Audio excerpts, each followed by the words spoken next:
And let's start with the business news. Former Reserve Bank of India Governor Raghuram Rajan could become the next head of the US Federal Reserve. Global financial magazine Barron has named Rajan as the ideal choice. However, US President Donald Trump is likely to pick Federal Reserve Governor Jerome Powell for the post.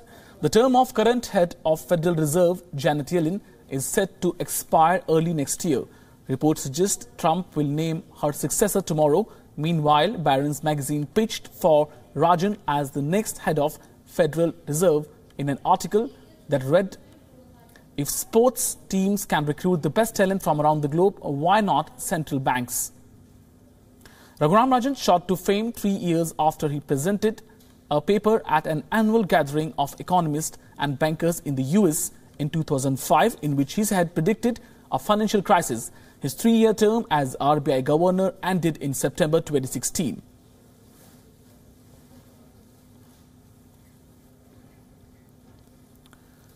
And virtual currency Bitcoin, that is seeing no signs of fading away from the memories of financial markets, has further hit record highs.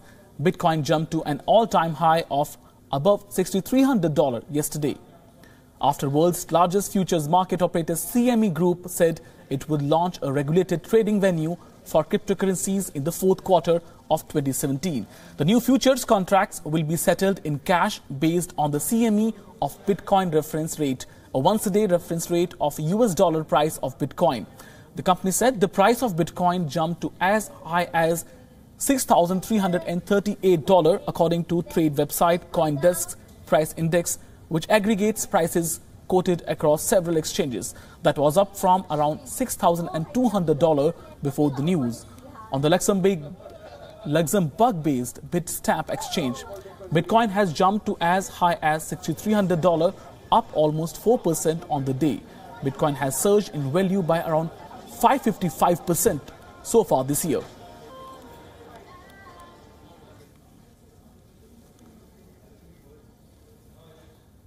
And moving to tech world, where like all other areas of human life, technology is shaping up things in different way in consumer durable sector also.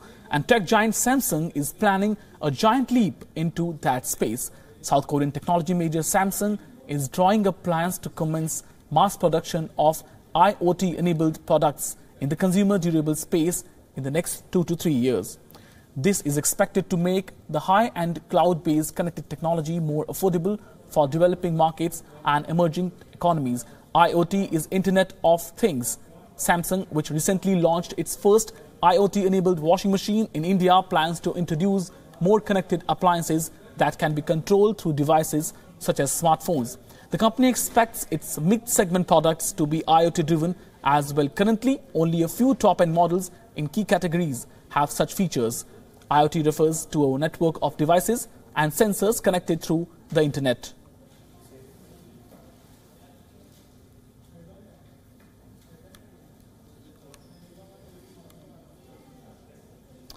Ahead of the launch of Apple's much-anticipated iPhone X on Friday, Chinese vendors have slashed the price of Apple's iPhone 8 and 8 Plus by up to a fifth in a bid to lure customers amid sluggish demand. The move comes as data from research firm Canalys shows Apple's China smartphone shipments grew 40% in the third quarter, from a year ago to 11 million units, marking US company's best performance in China in 8 quarters. So iPhone X launch impact Chinese vendors, they have cut prices of iPhone 8 models. And iPhone 8 and 8 Plus is available at 14 to 20% discounts in mainland China. The basic model of a 64 GB iPhone is at $722. iPhone 8 Plus 256 GB model is at around $1,000. And in Hong Kong, basic iPhone cost is around $767. And more expensive iPhone 8 will cost at least $1,000.49 in Hong Kong. The 10th year special iPhone X will be launched on Friday in all global markets, and that's what is leading to Chinese vendors cutting down the cost of iPhone 8. And let's check the latest on Brexit. At a time crucial Brexit negotiations are on, Britain is accelerating prepaid, and we can say that preparations for all eventualities when it leaves the EU. Reports also say both sides are hopeful of an agreement on stepping up talks to unravel more than 40 years of partnership. This will be sealed soon. Take a look at this story. With only 17 months remaining until Britain's expected departure, the slow pace of talks has increased the possibility of UK leaving without a deal. This has alarmed business leaders who say time is running out for them to make investment decisions. Britain and EU negotiators met in Brussels and agreed to hold further divorce talks on 9th and 10th of November.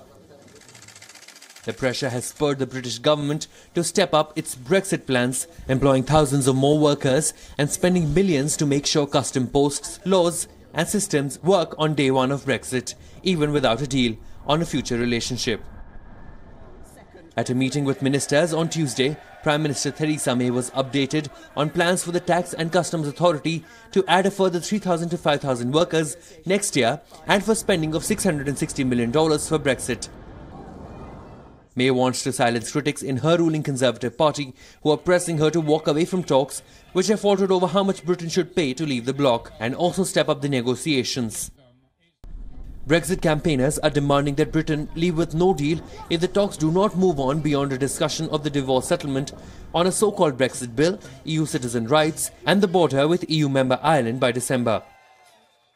Brexit Minister David Davis said on Tuesday that he believed that Britain would agree to some kind of basic deal with the European Union, even in the very improbable eventuality that they fail to agree to a trade deal.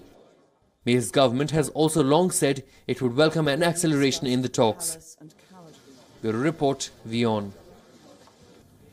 And coming to India news, there is cheer for India on the economic front. The World Bank's ease of doing business rankings have placed India at 100th position. That's a huge jump of 30 places. Take a look at the story.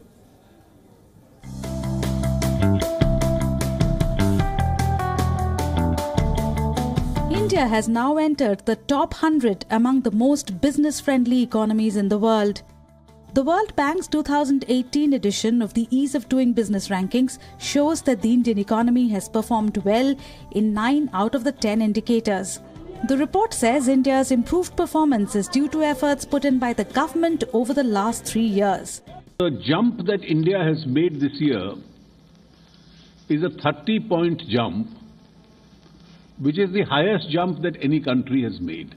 India has scored well in the parameters of protecting minority investors, giving credit, and in providing electricity. The World Bank report finds that it's easier now to start a business in India, to pay taxes, and to enforce contracts. India is the only South Asian and BRICS country to be ranked among the top 10 most improved economies. Bhutan is the best performing South Asian economy with a rank of 75. India follows at 100 and Nepal is 5 places behind it. Bureau Report, WION. And staying with this story, and Secretary in the Department of Industrial Policy and Promotion of India said this year the ministry had started meeting stakeholders and taking feedback from them on measures taken by government to improve business climate. He attributed the World Bank report to goods and services tax and said it will have a positive impact on India's ranking next year. Let's hear him out. सबसे पहले तो मैं सभी को बधाई देना चाहता हूं। पूरे देश के लिए बहुत बड़ी बात है कि हमने इस बहुत ही महत्वपूर्ण इंडेक्स में इतना बड़ा जंप किया एक साल में। इससे हम लोग का भी जो कॉन्फिडेंस भी बढ़ता है कि हम ऐसा कर सकते हैं। और इसमें सबसे बड़ा श्रेय है जो हमारी पॉलिटिकल लीडरशिप है और जो हमारे प्रधानमंत्री जी का जो कमिटमेंट है कि हमें देश को एक आसान जगह बनाना है बिजनेस करने के लिए। And staying with India news, India ending the 2-year-old dispute over the telecom issues, the Indian telecom joint venture, Japanese firm Entity Docomo, said it has received over $1.2 billion from Tata Sons, which the amount of received by Docomo pertains to arbitration awards and includes interest earned and other cost. It added, concurrent with the receipt of the amount, all shares in TTSL or Tata Teleservices Limited held by Docomo have been transferred to Tata Sons and companies designated by Tata Sons. It added, in Feb this year, Tata Sons had said it had reached an agreement with the entity Docomo on a joint approach to enable enforcement of a compensation award granted by London Court of International Arbitration in 2016 in favor of Japanese company. However, Reserve Bank of India had objected to transfer, which was later rejected by Delhi High Court in April, thus clearing the decks for Tata's to pay over $1.8 billion to Japanese firm. Docomo had in November 2009 acquired 26.5% stake in Tata Teleservices for about rupees 12,740 crore. This was as per a 2008 understanding that in case it exits the venture within 5 years, it will be paid a minimum 50% of acquisition price.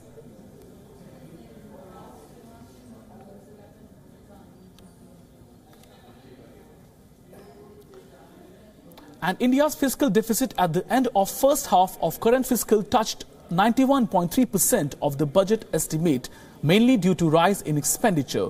In absolute terms, the fiscal deficit difference between expenditure and revenue was rupees 5 lakh crore during April to September period of current year.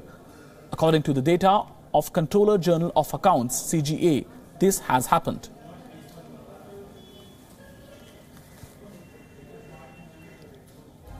And fiscal deficit of India has touched 91.3% of the current year target. The fiscal deficit target will be achieved in 6 months. It has to be achieved in 6 months. And rupees 5 lakh crore fiscal deficit during April to September period has been registered. There is a fiscal deficit. It was 83.9% in same period last year. And government aims to bring down fiscal deficit to 3.2% of GDP.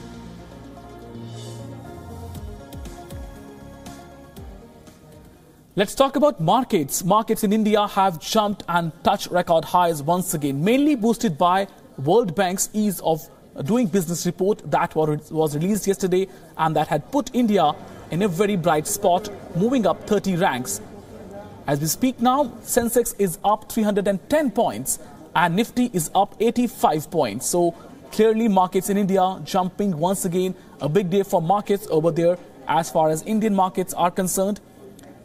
It's clearly going to be a big day for markets after World Bank rankings had showed India at 100th spot instead of 130 last year. And if you look at the numbers, Nikkei is up, Asian markets is up 1.31% and Hang Seng of Hong Kong 0.53%. So two markets and they are in green once again.